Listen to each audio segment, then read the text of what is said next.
Unlock the power of your mind. This is Provocative Enlightenment with Eldon Taylor. Thank you for tuning in today. This is an hour dedicated to understanding enlightenment, what it means and what it just might be to be truly enlightened. Indeed, an hour devoted to learning something more about ourselves, an hour for the open-minded, willing to challenge some of those old ideas about the world we live in and what we believe. I'm Eldon Taylor, and this is Provocative Enlightenment. All right, our chat room is open, and my partner Ravinder awaits you there now. You can log on by going to eldontaylor.com. That's eldontaylor.com/chat. Okay, Rav, tell us, what's happening in the chat room today? What's happening in the chat room is just amazing conversation. I'm sure we are going to be sharing all our own personal stories regarding animals today because we all love animals. So, yeah, and then we will be sharing tips. You know, everyone always has bits of advice. So do please come join us at eldontaylor.com/chat. Come in, say hello, join the chat, or just observe, whatever you prefer. You know, and the wonderful thing about the chat is it really does add another dimension to the show. But you keep forgetting to tell everybody that your chat log is up. So when the show is replayed throughout this week, the chat is there, and they can go in, and while they're listening to the show, they can also look at the chat, and very often our guests go into the chat room and answer questions there. They do. We often have guests coming in, or if the guest isn't there, then their assistant can be there as well, so we can get some amazing insights that don't come out on the air. So it's definitely worth checking out, eldontaylor.com/chat, in case you've forgotten. Okay. Every week I read some of your letters as our way of recognizing the very important role you play in making this show successful. Last week we had two guests, the co-authors of Talking to the Dead, George Nury and Rosemary Ellen Guiley. Our conversation was about the other side and the technical as well as the moral and ethical nature of spirit communication. If you missed this show, be sure to catch it in the archives. Richard commented in our chat room, finally a show that's not all flowers and daisies about the spirit world. It's all worth awareness and discernment. Xavier wrote, I listen to Coast all the time. I love George Nury. He is like you, so open and down to earth and yet practical about what he believes. I love when you're his guest, and it was wonderful to hear him as your guest. You need to bring him back for a full hour. Well, that's not a bad idea, Xavier. Isha remarked, that was so good, and I'm so upset it had to end. Now, Isha happens to be your niece. And your niece, too? Well, yeah, our niece. Okay, yeah, right. And it's good. She's in London, England. That's what I wanted to bring out. Sheffield, actually. Sheffield, okay. And she brought some interesting people to the chat room last week, and indeed a philosopher, you were telling me. That's correct. She did. She brought in a bunch of people. She does some really amazing stuff. She's, in her early 20s, and she asks some really deep questions, and she has a special Facebook group. There you go. For that. So, yeah, and amazing. And you could plug that group, and that's why I gave you the setup. Yeah, you'll have to come into the chat room because I think you have to have a special invite from Isha for it. But if you come into the chat room, I'm sure she will send you a special invite to join her group. And it's really cool stuff. She asks some really deep questions. It's an amazing group of people. All right, cool. Kathy wrote, and Isha, I do know you're my niece. Forgive me. Okay. Kathy wrote, thank you for your wonderful work. I love the balance you bring to this subject. Now, on another subject, Terry wrote, thanks. I am learning a lot from your books. I'm on my 5th one. Diana wrote, thank you for your wealth of wisdom. You share so freely, it changes lives for the good. Gwyneth wrote, you sent me CDs for RA and healing. I have been playing them every day and night, and I am so happy that I found your program. You guys are really helping others. Thank you. Lisa wrote, one difference I noticed with your CDs and others I have used in the past is that your CDs are worded in the first person. For example, I am relaxed and at ease versus the other company who always worded everything as you are relaxed and at ease. They always worded it as if someone else was saying it to me. and your CDs are more like my own self talking to myself. I have seen great results with your CDs over the last 2 years, but only slight improvement with the previous company I had used for several years. Okay, well, Lisa, you're absolutely correct in your observation of the I versus you message format. In fact, we've run some research on that. So, for that reason, indeed, it does make a significant difference. Now, that said, that is only one of the elements that separates InnerTalk from the rest of the crowd, if you will. The original patent called out 105 differences or claims. But thanks for your feedback, Lisa. Kimberly wrote, thank you for the free InnerTalk MP3 programs. They have been very important to me, and I can't thank you enough. You just did, Kimberly, and for all of you, please remember, get your free InnerTalk MP3 downloads by going to my website, eldontaylor.com, and choosing free programs from the left-hand navigation pane. We think of this as just part of our Pay It Forward or Walk the Talk effort. While you're there, be sure to register for my free newsletter. Again, do both by going to eldontaylor.com. All right, that's all the time we're going to take for letters today, but I do invite you to opine by sending your email to eldon@eldontaylor.com or by joining me on Facebook. We can't get all of your letters on the air, but they do impact our programming, and I thank you for your feedback and continued support. Now to today's show, God's covenant with the animal kingdom. If you're a regular listener to this show, then you know of my love for animals. If you were to visit my home, you would find a variety of animals living indoors with my family. So it's not just the farm animals like horses and chickens that we love around this ranch.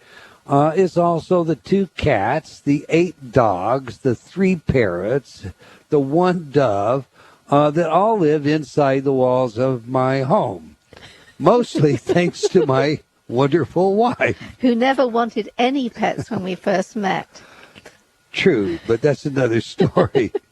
So now when I think of domesticated animals, the first thing that comes to my mind is loyalty. What comes to yours? I have witnessed some amazing acts by animals, and there are innumerable others, all well documented, where an animal saves a baby, a child, an adult, or another animal, risking and sometimes losing its own life in the process. There are also ample examples of animal consciousness exchanging thought patterns, or if you prefer, somehow communicating, not just with other animals, but with people.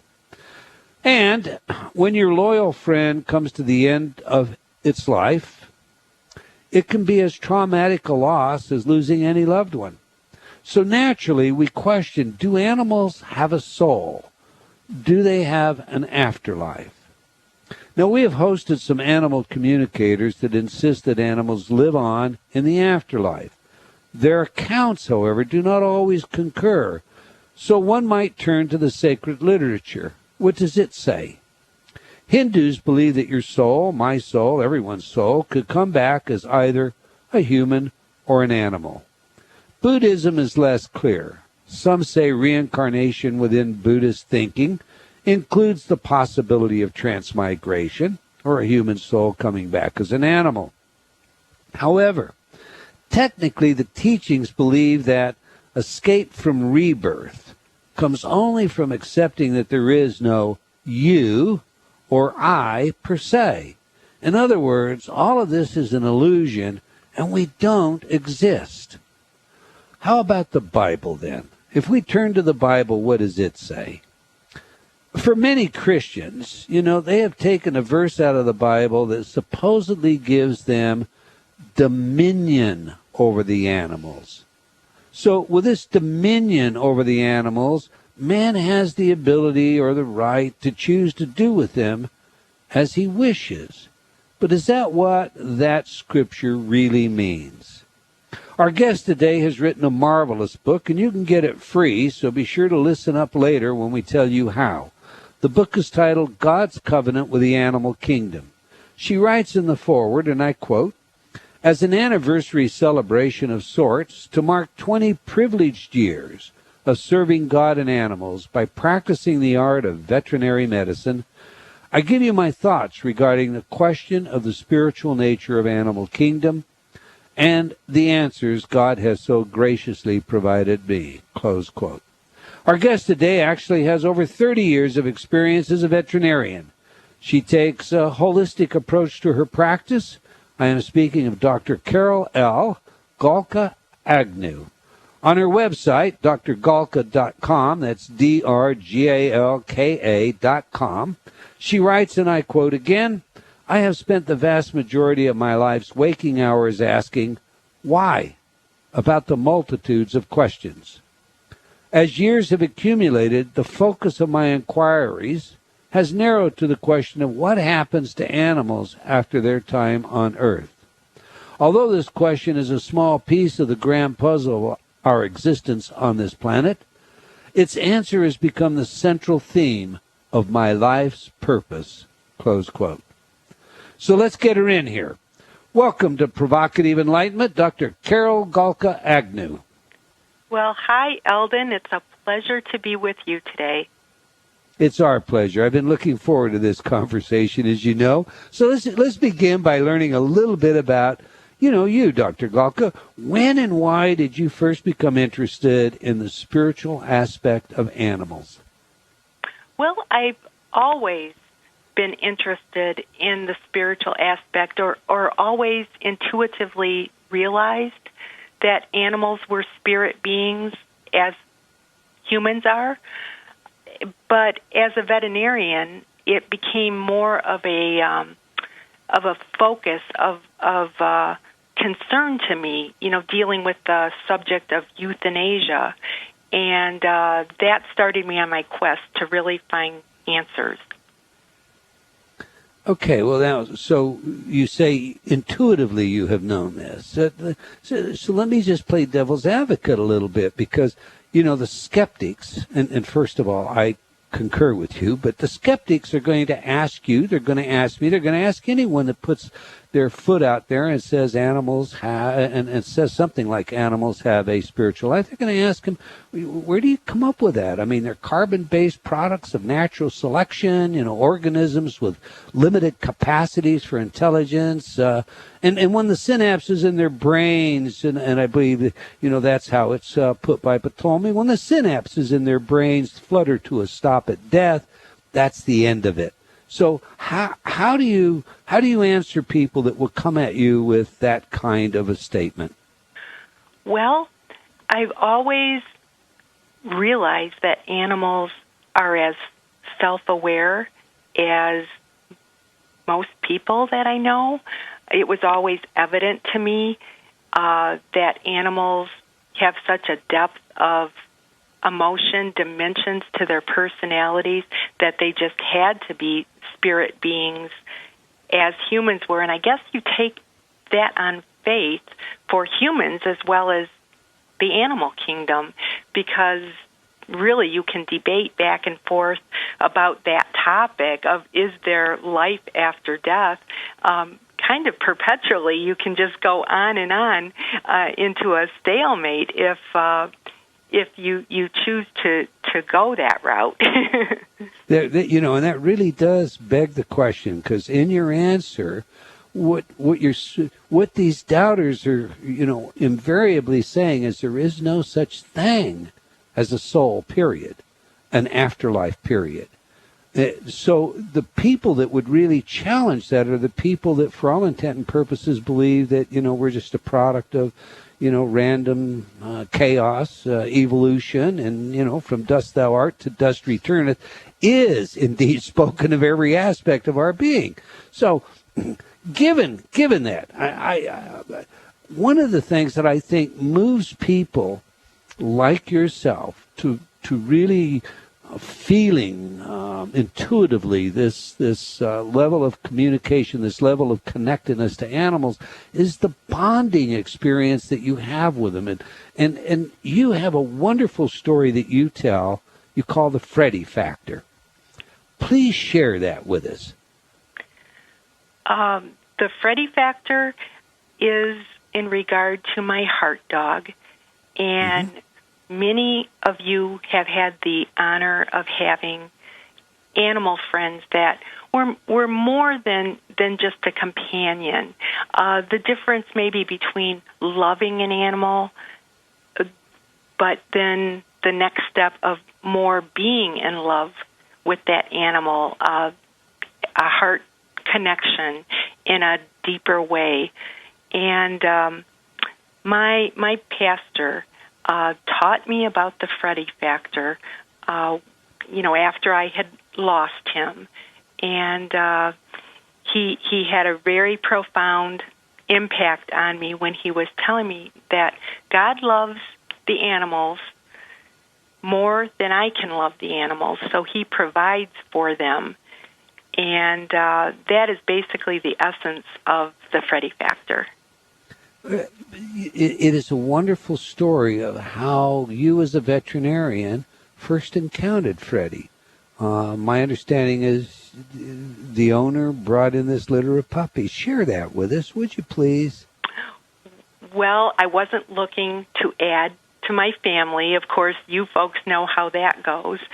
And I saw this litter of puppies and had an instant connection with this particular dog that lasted, well, from the moment I saw him, it's still ongoing, even though he hasn't been on this planet for 6 years now. I had the awesome privilege of being given a special relationship with an animal that exceeds our ordinary love that we have for our animals as our companions. As I said, he is my heart dog. That can happen with a cat, with a horse, with a bird, as we all know. But I had never encountered that level of connectedness with an animal before. I had loved all my other animals, but I had never been in love with an animal until that time. I laid eyes on him, and the love affair has never stopped from that time on. That's wonderful. How often, Dr. Galka, do you encounter people with their animals, their animal friends, their pets, whatever we're most comfortable with there, who are actually in love with their animal as opposed to the custodian? Not that often, but when I have encountered it, before I had Freddie, I didn't quite understand. When I would have people, when they would lose their animals, just totally crushed and so devastated that they could barely even pick themselves up off the floor and, stumble out of my office and, never get an animal again because they were just so devastated. And that was definitely not, the highest percentage. I would say maybe in my lifetime I only ran into maybe 20 or 30 people like that compared to all the, many, many clients that I've had the honor of, helping throughout my years. So it's not all that common. So when it happened to me, then I understood what they were going through and the bond that they had, that extra dimension, that extra bond that they had. There's something that you say in your book that distills this idea, I think. I was taken by it because I've never done it, but I have had more than one genuine love affair with an animal. That when you lose them, it rips your heart out. But you actually make a declaration to that animal when you take an animal in, whether you've adopted the animal as a rescue mission or as you did here with Freddie. When you take the animal in, you actually make a declaration to the animal. Share that with us, will you? Yes. I actually verbally tell the animals that I am making a covenant with them to care for them, to be their guardian, to bring them into my family, and have them become part of the blended human-animal family at our home. And I actually verbally tell them this, and it's just very amazing, some of the responses that I get, the way they look at you or their body language. Every day we pray with our animals, and at prayer time, they all get very quiet and reverent, you could almost label it. So it's very touching. It's an amazing difference, I know firsthand, in treating an animal with the respect that you might treat a child, your own child, talking to him, communicating with him, telling him, how you feel, and attempting to understand how they're feeling, or as opposed to the typical custodial role that many people take with their animals.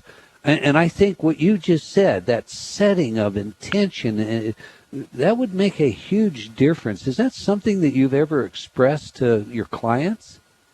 Yes, I often share, this with them when they acquire a new puppy or a new kitten.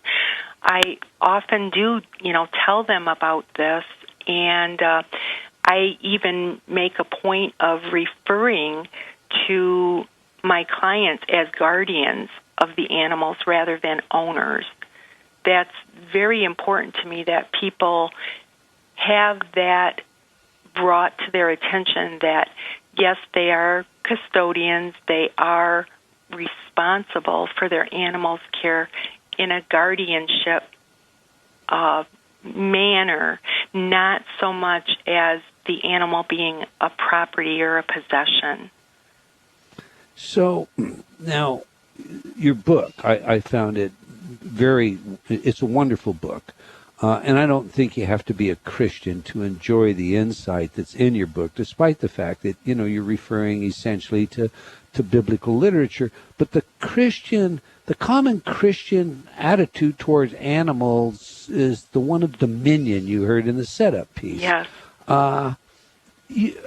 How do you reconcile that? How do you explain the juxtaposition between that position and, say, your position, especially where, you're both coming from a Christian perspective?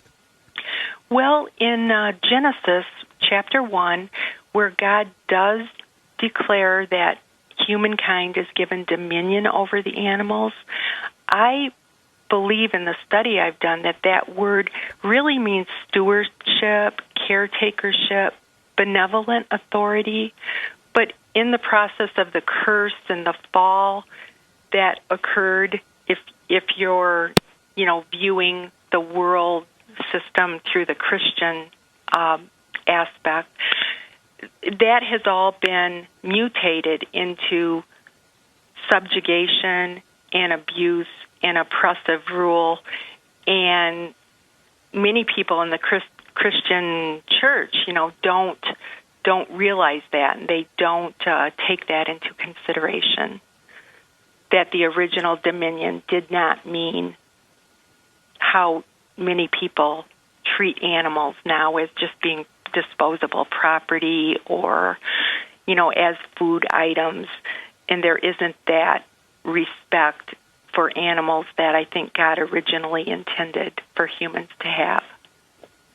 You're absolutely right about the root of the word, and I think that, the miscommunication, of course, obviously begins in how you define a word. And, we've got a hard break coming up, but when we come back, I want to start, go directly into your book and start, our conversation with the story you say begins all with Noah.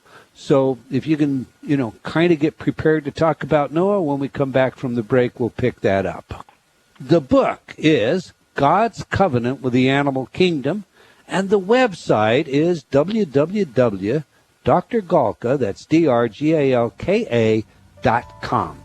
Now, if you're not already in our chat room, this is a great time to join in the conversation. Hurry, though, for we have a video that asks an interesting question for you during the break. Do dead dogs haunt their graves? Just go to Eldon Taylor, that's ELDONTAYLOR.com/chat. Stay tuned. You don't want to miss what's coming up after these words from some of our friends.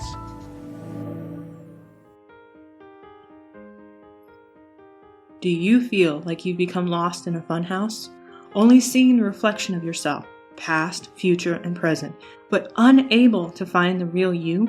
I invite you to step through the doorway and onto the path leading to understanding of your mind, your choices, and the influences that surround you. Read Eldon Taylor's New York Times best-selling book, Choices and Illusions, now expanded, updated, and revised.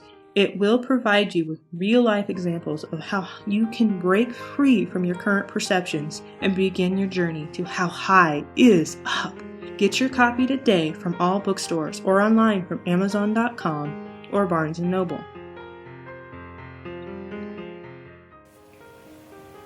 Close your eyes. Imagine your goals and dreams. What's preventing you from accomplishing them? Most often, we are our own worst enemies. I can't. I'm not good enough. It's time to reprogram that inner dialogue. Replace all those negative self-images with, I'm good. I am powerful. I can do anything. Eldon Taylor's Inner Talk patented subliminal technology does just that. Researched at numerous universities such as Stanford and by governments such as Mexico and Germany, Inner Talk has repeatedly been proven effective at changing your self-talk. Stop imagining your goals and make them a reality today. Visit www.innertalk.com. That's INNERTALK.com. Innertalk.com.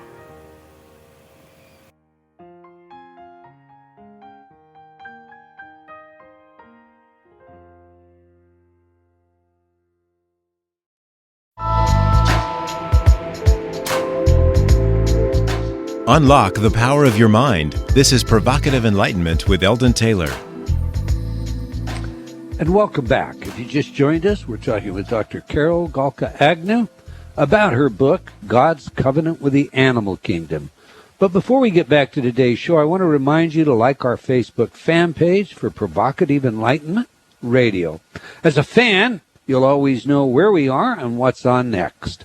I would also like to invite you to join me on Facebook while you're there. If you like our show, please do spread the word. We genuinely appreciate your support. Okay, before the break, we were about to discuss where our guest, Dr. Galka, believes this whole story biblically begins, and that's with Noah. So pick it up from there, Dr. Galka. Okay, I'd be happy to. I'm not sure if the story begins with Noah, but that's where my revelation started. When I was reading the story of Noah and the covenant that God made with Noah, it hit me square between the eyes that God was including the animals along with the humans when he said, I'm making this covenant with you. 5 times in Genesis 9, God said, I am making this covenant with the human race and with the animals. And that just got me really excited to realize that God thought so much of the animals that he made a covenant with them. And that's where my research started in discovering that the Bible is just full of promises about the restoration of the world, including the animal kingdom. Okay, and now we're going to take some phone calls in a bit, but what I'm going to ask you next is maybe not too popular an idea, but I'm always encountering people that believe animals are the perfect example of loyalty and love. And I admit to first thinking of loyalty myself, but that's unique to my experiences, and I know it. I've also seen some outright cruelty carried out by one animal against another. The stallion that so desires the mare that he kills the 6 or 7 day old foal while the mare's in foal heat. Or the pet dog that pulls the young lamb down and tears its throat out. And I could go on, but I think it is fair to say that animals may be good teachers, but not because they are elevated, like all of them, in a special place, or that they're special peace and love teachers. Could you not also tell a story or two of animals that betrayed their masters or behaved in some other less than noble way? Oh my, I have many of those because, of course, the animals are subject to the fallen world that we live in, and they've been born under the curse as well. As humankind goes, so go the animals. In my own family situation, the dogs that we most recently rescued turned against the older dogs in our family, and we had down and out, drag out, knockdown fights between the young dogs trying to basically kill off my older dogs in my own family. So that was very, very distressing on a personal basis. And the advice that we got from the trainers and behaviorists was to eliminate the young dogs. And I said, I'm not going to do that. I've made a covenant with them. I've brought them into my home. They are part of our family. We are going to work this out, which we have been doing for over 3 years now, working it out by, keeping the older dogs away from the young dogs, rotating them, making sure that, they can't have opportunity to show their baser nature. Mm-hmm. So yes, that certainly does occur. Animals are not all goodness and light because of the fall, but they will be at some future point. Perhaps like humans. Yes. We will keep the faith. Okay. Yes. You say that the Bible does allude to God's special plan for animals, and I'd like you to unpack that and share this construct with us, please. Well, there are many places in the Bible that there is reference to the animals having the nature that God originally intended. That can be found in Isaiah 11, Isaiah 65. Romans 5 refers to paradise regained, when the earth will be restored to the way that God originally intended, and it makes reference to all of the earth being restored, the curse of the first Adam being revoked. And probably the best passage of all that I can share with your listeners comes from Romans 8, that describes the redemption of our bodies, that the whole creation waits and groans in expectation of the redemption that God has planned, and the hope that is there that everything is going to be brought back to the original good creation that God originally intended. And that's found in Romans 8. Okay. Now, if you're not Christian, the bottom line to what you're saying, if I understand you correctly, Dr. Galka, is animals possess a soul. They're somewhat akin to humans. There are good, better, best expressions of the truer nature of humanness that we see manifest in the world. That is to mean that, there are acts of criminality and there are acts of great generosity, and in between the compendium, and that is true also of animals. Do I have that more or less? Okay. That is the way I perceive it. Mm-hmm. I think we're in agreement. Then let's take the next step that would logically follow. I happen to be in accord with you on this one, but you believe animals are sentient beings, and you actually say in your book that you're aware of pets that reason. Please share with us your experience and evidence for insisting that animals are capable of reason. How many hours do we have to talk about this? Give us one or two then. Well, I can give you one. I'll try to make this really quick. This is another animal that I ended up adopting myself. Her name is Casey. She's a Boston Terrier, and this was many years ago, she came to my office for an illness, and her person had just passed away. The man had just passed away, and the wife was bringing Casey in, and I could tell that the wife really didn't have that great of a relationship with Casey, just by her body language and the way she held her and the way she kind of complained about, having to deal with Casey's medical issues. And a few weeks later, the lady brought Casey back, and Casey wasn't walking. She wasn't moving. She appeared to be paralyzed. And the lady wanted me to euthanize Casey. And I suggested that I purchase Casey from the lady instead. And if I, could not help Casey, that then I would proceed to do euthanasia if I couldn't find a way to, make her better. Well, now, excuse me for interrupting, but I'm going to interrupt right here and say it is just too bad that we don't have more veterinarians that are as concerned as you are about the welfare of the animal. What you just said is just, that is outstanding and honorable. Now I'll shut up and please continue. Oh, you don't have to shut up. I love to hear, I'm sure you have as many good animal stories as I do. I'm sure all your listeners would love to hear your animal stories. You should devote a program to that. But anyway, to continue about Casey, I put her in a cage. It was a very busy day. I didn't have time to work up her case at that time, and I just put her on a blanket and, said I'd deal with her later in the day. By the time I came back to check on her, she was standing up. She was walking for me. She wasn't exhibiting any signs of illness.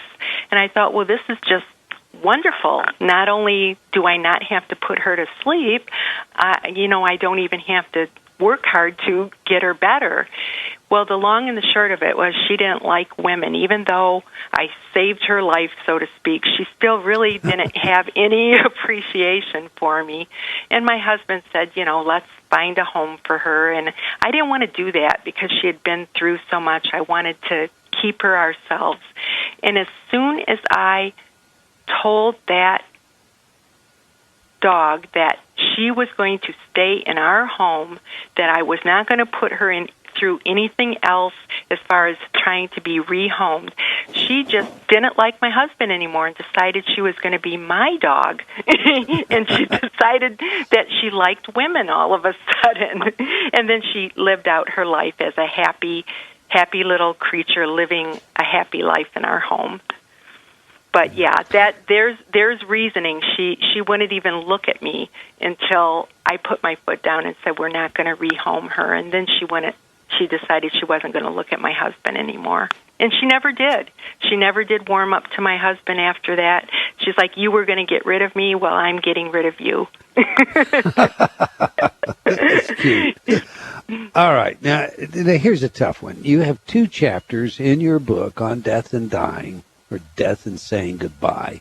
And it seems to me that the euthanasia process is an empty, soulless kind of event, if you will, at least from my experience with veterinarians and their technicians. Now, I'm not speaking of putting an animal down because no one wants them, like in a shelter, so much as you've come to the point where the animal, your friend, is in intractable pain. The end is inevitable, so you gather him or her up and you visit the veterinarian where a lethal injection is given rather matter-of-factly. No emotion involved. The family, they're holding on to their friend, tears pouring from their cheeks, and in comes some strange unknown technician, typically. They inject a vein, usually in the leg, and maybe in their haste with an older animal, because the veins are fragile, they rupture the vein and they're forced to withdraw the syringe and make another injection, and the animal jerks and whimpers in pain in that last couple of seconds.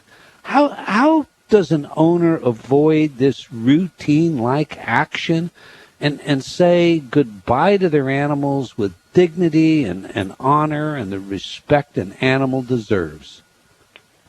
Well, there are veterinarians that do have a feeling for their clients and their patients, but I have heard over the years that that's certainly not true of all of my colleagues.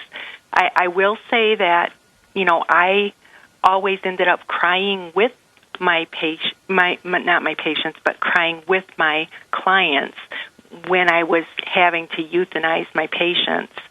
And that's not always good because, that keeps you so raw emotionally. So I think a lot of veterinarians go way far to the other extreme of not having any emotion or showing any emotion because they don't, want to wear themselves down, by sharing the emotional pain with their clients at that time. So it is a very difficult time for everybody involved, for the clients and the veterinarians, and of course, it's that ending transition for the animals. So everybody is, at a very intense level of emotion at that time. I know when I have performed euthanasia over the years, I always pray over the animals and ask the people, if they want to be there with me while I pray over the animals and commit them back to God. Well, I mean, you said it all. Find the right veterinarian. Yeah. Yes. I'm going through something with my own German Shepherd right now, a lymphoma, and we approached it, from the orthodox, let's be scientific, let's go get the chemo, let's do the very best, Madison protocol, and just the bottom line, I have been fortunate to find an alternative route with an alternative veterinarian who does really care about the animal. It's not just a numbers game, and that is a huge difference. And again, I applaud you for that. Let's let's go to the phone. I've got other questions here for you I want to get in, but I also promised that we would take a phone call or two. So we'll go back and forth. Let's go to line 1 and talk to Joan out of Kingston, Pennsylvania. Joan, welcome to Provocative Enlightenment. Joan, are you there? All right. Well, apparently we've lost Joan, so that's okay. I'll go on and I'll ask you this next question. During the break, we showed a film. And the film showed animal hauntings. It proposes that dogs haunt graves. Now, that's a new notion to me. And at the same time, that said, animal cemeteries, I do believe, have at least I detect with my own intuition, a spiritual presence there. What do you know about this, Dr. Galka? I actually don't think I have much that I can say about it because this is, I haven't heard of this before. So you may have to teach me about this rather than me having anything to tell you. Okay. I haven't really heard about this. It was new to me when I found it, and that's why we showed it in the chat room. But we'll leave it at that. Reincarnation, however, is a subject that is often denied in Christianity, denied or avoided or misunderstood. Now, with that said, there are many stories about animals coming back as yet another pet to be with their original master. The friend of 15 years or so passes over. 6 months or a year later, you buy another puppy, and lo and behold, the puppy seems to be the reincarnation of your deceased friend. Certainly you've heard of this. What's your view on this? I am a bit baffled, but I have heard of this, not infrequently, and I really don't have a opinion to give except that it's one of the wonders of this world, and there's so much that we don't know the answer to, And I've always just left that as one of the big question marks that's still in my mind of what is that about.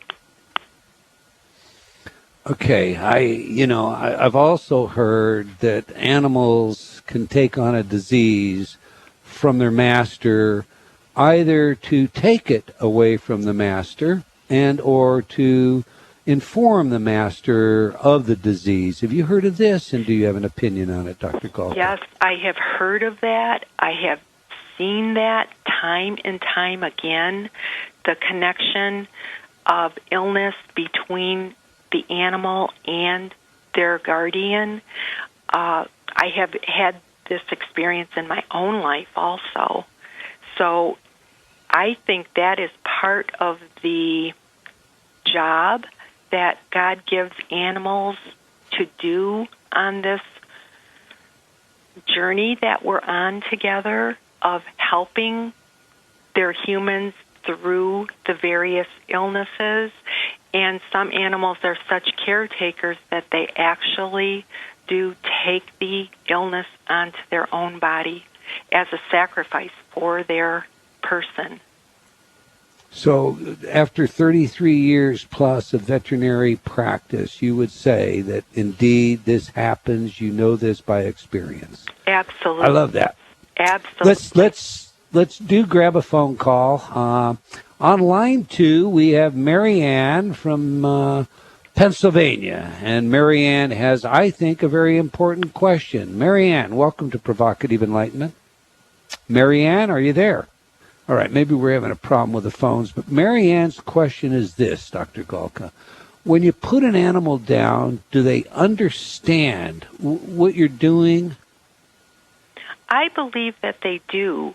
Over the years, I have had animals actually move away from their people and come sit beside me when I was discussing euthanasia with the people, giving them the options, telling them from my knowledge that I have, even though it may not be all-encompassing, to tell them what I felt was best recourse for them, for their animal. I have actually had animals come over and look at me, sit beside me like they were leaving their people and showing their support for the decision that I was suggesting. And I have seen this quite frequently.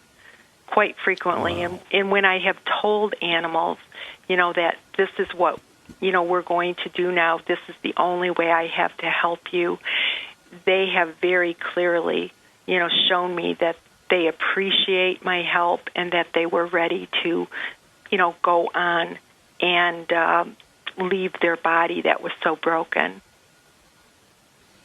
That kind, I guess that presents a ethical question, and that would be, it would go down the lines of this: if it's acceptable from a Christian perspective, from a moral perspective, to euthanize an animal, is it acceptable to euthanize a human being who is at the end of their life and has no hope for a future? Well, the way I have always thought of that situation is that animals do not have the responsibility to make a decision about their eternal destination. They are not the beings that sinned and, brought the curse into the world. So they get a free pass, so to speak, to go on to heaven, if you want to use, that term. That's the term that's used in the Christian Bible, where people have to make a decision to be following God, to be accepting of the provision He has made. So if you end a person's life at some point by euthanasia, who is to say that they would not have made that decision or had opportunity to solidify their eternal destination, at some point. And if you take that away from them, if you want to go from the Christian biblical perspective of heaven and hell and choosing to follow Jesus, you may be denying a person that opportunity. So there's where it's not really too difficult for me to say I'm not in favor of euthanasia. Gotcha. Very interesting perspective. We're out of time, Dr. Galka, but I want everybody to be able to get a copy of your book. You give it away at your website. Is that correct? That's correct. So we want everybody to go to www.drgalka.com and get your copy. It's a great read, whether you're Christian or whatever your faith. It is a great read. It is very worthwhile. We appreciate you being with us today, Dr. Galka. We've come to the end of another hour of Provocative Enlightenment. I want to thank all of you for joining us, and I hope you enjoyed our show, and will join us again next week, same time and same place. And if you have comments on our show, do let us all know. Okay, until next time, wherever you are in the world, you'd better believing in yourself always matters.